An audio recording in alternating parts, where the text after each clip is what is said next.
यदि वो खुद बड़ी सितार बज रही है तो, यदि वो नहीं बज रही है तो वो भी नहीं बज सकती। यदि गुरु में ज्ञान है, चेतना है, प्रेमस चेतना है, अगर तुम्हारा गुरु से संबंध है, गुरु तुम्हारे हाथ फैलाए और तुम आ ही नहीं सको पास में, गुरु तुम्हें आवाज दे तुम सुनो ही नहीं, गुरु तुम्हें अपने सीने से लगाने के लिए आतुर हो और तुम दूर खड़े करके कुछ ताकते रहो, उससे तो जीवन में संबंध नहीं बन सकता। जीवन में संबंध बनने के लिए उस गंगोत्री को, उस गंगा को दौड़ करके जाना पड़ेगा। धीरे धीरे गंगा चलेगी, 10,000 साल तक भी समुद्र तक नहीं पहुंच सकती, और इतना तुम्हारे पास समय है भी नहीं। इतना समय नहीं है कि तुम 10 साल और इंतजार करो, इतना तुम्हारे पास भी समय नहीं है कि तुम 10 साल तक जीवंत गुरु को अपने अंदर रख सको। जीवंत गुरु आज है, साल बाद नहीं मिल सकते, 5 साल बाद नहीं मिल सकते।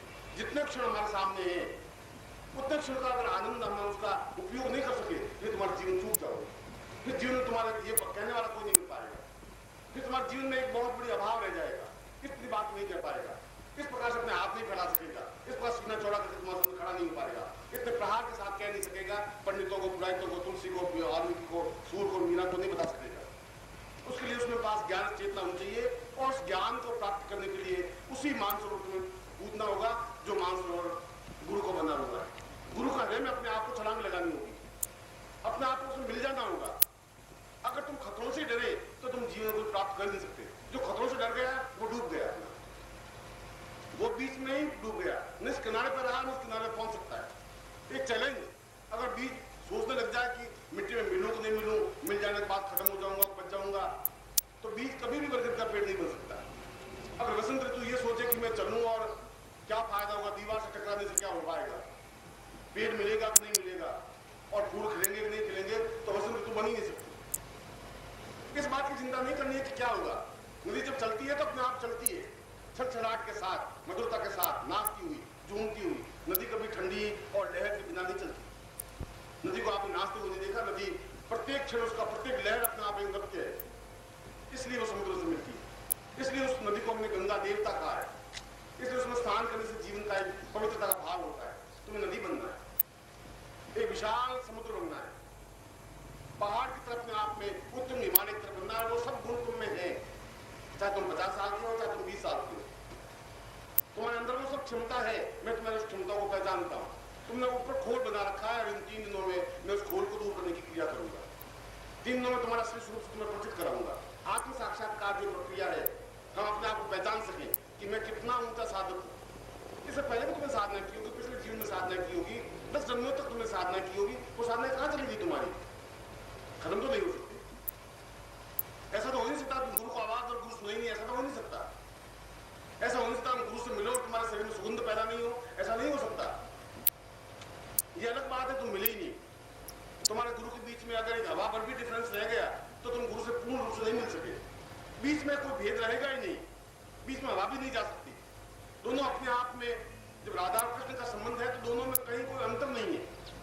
2 शरीर है, एक प्राण है, एक प्राण ही धड़के, इधर धड़के तो वहां भी धड़के, उतना ही धड़के जितना यहाँ धड़के, उसको अपने आप एक मुक्ता कहते हैं, उसको साधना कहते हैं। ये साधना जीवन में संगीत के माध्यम से, नृत्य के माध्यम से, पूर्णता के माध्यम से, अहोभाव के माध्यम से, उस अमृत के माध्यम से, जिसको अमृत महोत्सव मैंने इस शिविर का नाम दिया है। और यह जन्मदिन समारोह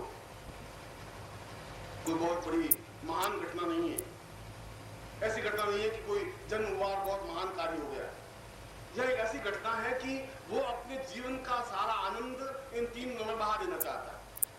यह इस घटना का साक्षी है कि वो अपने अंदर जितना अमृत है, जितना प्रेम है, जितना स्नेह है, वो तुम्हारे सामने वितरित कर देना चाहता है। वो चाहता है कि मैं अपने आप में रोक करके नहीं रखूं। वो चाहता है इन 3 दिनों में अपने साधकों को, अपने शिष्यों को, अपने सन्यासियों को सब कुछ बांट दूं, दे दूं। जितना भी वो पी सके पिए, उनकी आंखों में एक रंग आ सके, एक तप्ती आ सके, एक छलकाव आ सके, एक मस्ती आ सके, पीने वाले में आ सके। जो खड़ा रहेगा वो कुछ प्राप्त नहीं कर सकता, जो छलांग नहीं लगा सकता वो आनंद भी नहीं ले सकता, जो गंगा में कूदेगा वो स्नान करके पवित्र हो सकता है, जो मानसरोवर में अपने आप में एहसास करेगा वो उसकी डुबकी में मोती प्राप्त कर सकता है। इनके पंखों में ताकत होगी, वो आकाश में उड़ सकेगा और वो आकाश के निरंतर आकाश को देख सकता है, 1000 मील दूर तक उस आकाश को छू सकता है, उस ब्रह्मांड को भेद कर सकता है। वो तब हो सकता है जब तुम खतरे का भाव उठा सको, एक चैलेंज उठा सको कि जीवन में या तो मुझे करना है या नहीं करना है। बार बार जीवन को प्राप्त करना, चूक जाना तुम्हारे जीवन की परिणति नहीं है। 1000 बार मैं कहूँ, 1000 बार तुम रुक जाओ, इससे जीवन में आनंद प्राप्त नहीं हो सकता, उससे जीवन नहीं हो सकता। इसमें दोनों ही क्रम मैं प्रारंभ करूंगा, साधना क्रम भी बंद भी कराऊंगा, उस प्रयोगों को भी करवाऊंगा, मगर मैं इससे भी ज्यादा तुम्हारा प्रत्येक, तुम चले तो नृत्य में चले, बोले तो संगीत में एकदम मधुरता के साथ बोले, बात करें तो एक मुस्कुराहट के साथ हो, ये तीन बड़े राग रंग के साथ हो, मस्ती के साथ हो, छलकते हुए हो, जिससे तुम्हारा प्यार है तुम्हारे हाथ में हो सके, मैं बहाऊं और तुम पी सको, मैं तुम्हें दूं और तुम ले सको। अगर मैं दूं और तुम ले ही नहीं सके तो फिर जीवन का आनंद ही बेकार हो जाएगा, सब बेकार रह जाएगा। जन्म दिवस का तात्पर्य उस अमृत को एक एक घूंट देना है, प्रत्येक शिष्य में उतारना है, उंडेलने की क्रिया है, जिससे कि अगला जन्मदिन मिले नहीं मिले, कब मिले कैसा मिले, आप मेरे सामने होंगे नहीं होंगे, जीवन प्रतीक तो आपके सामने होगा नहीं होगा, कुछ कहा नहीं जा सकता। ये तो जितने क्षण हमारे हैं उनको हम पी सके, उस प्रत्येक क्षण को, एक एक क्षण को, 3 दिन में बहुत बड़ी बात होती है। एक जीवन का झटका, एक जीवन का आनंद, एक जीवन की मस्ती, एक जीवन का एक क्षण, जीवन की बहुत बड़ी बात होती है। राधा ने तो एक क्षण के लिए देखा कृष्ण को और देख ही नहीं सकी जिंदगी भर, और वो हमेशा के लिए अमिट रह गया, उसकी आंखों में वो भाव तैर गया, एक जीवन की मस्ती आ सकी, पूरा जीवन उसके याद में बिता दिया, और पूरे संसार में उसका नाम कृष्ण से भी पहले लिया जाने लगा। कृष्ण तो बाद में रहते हैं, पहले राधा शब्द का उच्चारण होता है। रुक्मिणी का नाम नहीं आता, सत्यभामा का नाम नहीं आता, जो उनकी पत्नियां थी उनका नाम नहीं आता है, क्योंकि उसमें प्रेम तो था ही नहीं। जहाँ प्रेम नहीं है वहां विश्व विजेता नहीं प्राप्त हो सकती, जहाँ प्रेम नहीं है वह जीवन का आनंद प्राप्त नहीं हो सकता। जहाँ आनंद है, जहाँ प्रेम है, जहाँ मस्ती है, जहाँ एक दूसरे को समर्पित होने की क्रिया है, समर्पण। समर्पण का मतलब है आप और हम इक्वल खड़े होकर अर्पण करें। तो मेरे से दूर होकर अर्पण हो नहीं सकते, अपने आप को मिटा नहीं सकते, और जो मिटा नहीं सकते तो कुछ प्राप्त नहीं कर सकते। जो अपने आप को खो सकता है वो प्राप्त कर सकता है। तुम अर्पण ही नहीं करो तो अपने आप को जीवन को पकड़े हुए रखो, मैं तुम्हारे जीवन को खेचूं और तुम अपने आप में चुपड़े हुए बैठे रहो। मैं कहता हूं तुम मस्ती के साथ नाचना है, तुम हाथ बांधे हुए खड़े रहो, तो नाच नहीं हो सकता। हाथ बांधने से नाच नहीं हो सकता, हाथ बांधने से अर्पण नहीं हो सकता, हाथ बांधने से समर्पण नहीं हो सकता। समर्पण तो अपने आप को समाप्त कर देने की क्रिया है, फिर तुम्हारे पास तुम्हारा कुछ नहीं बचेगा, कुछ नहीं बचेगा तो मैं अपने आप को सब कुछ तुम्हें दे दूंगा। ये मेरी गारंटी है, ये मेरा विश्वास है। तुम एक बार खड़े उठा के देखो, एक बार तुम एहसास करके देखो कि तुमने सब कुछ लुटाया और मैं सब कुछ दिया।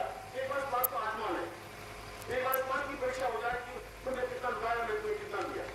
तुम किसी आंख को पीछे नहीं रखते। ये जीवन के उस आनंद के क्षण है, उस मस्ती के क्षण है, जहां हम अत्यंत प्रगति में बने, आनंदमय बने। एक एक क्षण हमारा मुस्कुराता हुआ हो, हमारे आंखों में लगते हो, हाथ में लगते हो, पाँव में लगते हो, शरीर में लोट हो, हम चले तो घूमते हुए चले, पीते हुए चले, एकदम ऐसा चले कि जैसे हमने बहुत कुछ आनंद की एक कविता को अपने प्रवाहित कर चुके। नदी की तरह कल चला तो तालाब की तरह नहीं, तालाब समुद्र में नहीं जा सकता, तालाब समुद्र को देख भी नहीं सकता। जैसे भी तालाब बहुत लंबा चौड़ा होता है, नदी से भी चौड़ा हो सकता है, उसमें वो आनंद नहीं आ सकता। उसका पानी में वो छलछलाहट नहीं आ सकती जो नदी में आती है। जो नदी बह सकती है, बढ़ सकती है, आगे बढ़ने की क्रिया है, उसमें नृत्य है, उसमें गति है, उसमें लय है। तुम्हारा जीवन सरोवर की तरह बन गया है, तालाब की तरह एक किनारे घूमा हुआ है। ये मेरा घर, ये मेरी पत्नी, ये मेरे बच्चे, ये मेरी बैंक बैलेंस, ये मेरी नौकरी, बस खत्म। 4 किनारों से 5 किनारों तुम्हारा बात नहीं है, और तालाब तो धीरे धीरे सूख जाता है, कीचड़ बच जाता है। उस पानी को पीते ही नहीं, बाद में पक्षी भी नहीं पीते, पशु भी नहीं पीते। तो नदी का पानी तो 100 साल बाद पीते रहते हैं। आज से 100 साल पहले भी गंगा में लोग पानी पीते थे, आज भी हम पानी पीते हैं, क्योंकि वो पानी बहता हुआ है। उस पानी में गंदगी नहीं है, उसमें एक नृत्य है, उसमें छलछलाहट है, उसमें कोई किनारा नहीं है। नदी चली और अपनी गंगोत्री के पास जो पेड़ थे वो पेड़ आगे नहीं मिले, वहां बर्फ मिली, आगे नहीं मिली, आगे मैदानी भाग मिल गया तभी आगे बढ़ी, आगे रेतीला भाग मिल गया तभी आगे बढ़ी, आगे पथरीले भाग मिल गया तभी बढ़ी, समुद्र के पास कच्छ के दलदल में मिली तभी बढ़ी। बढ़ने की क्रिया होनी चाहिए। सरोवर बनने से जीवन में काम नहीं चलेगा। मैं उस सरोवर को नदी बनाने की क्रिया, ये 3 दिनों का काम है। ये 3 दिनों का काम तुम्हें आत्म साक्षात्कार करवाना है, ये एहसास करवाना है कि तुम क्रांति बीज हो, खाली बीज नहीं, क्रांति के बीज हो।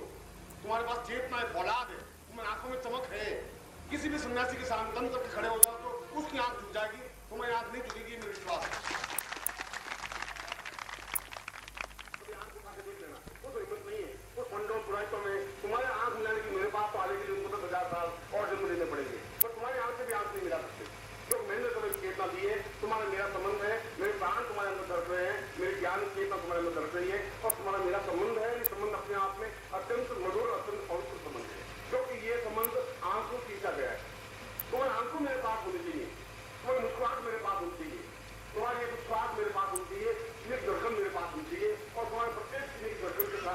संगीत बजा सकूं, नृत्य कर सकूं, मैं तुम्हारे सामने गा सकूं, नाच सकूं, तुम्हारे जीवन में 3 दिन में अमृत बरसा सकूं और तुम अमृत का ये गुण पी सको।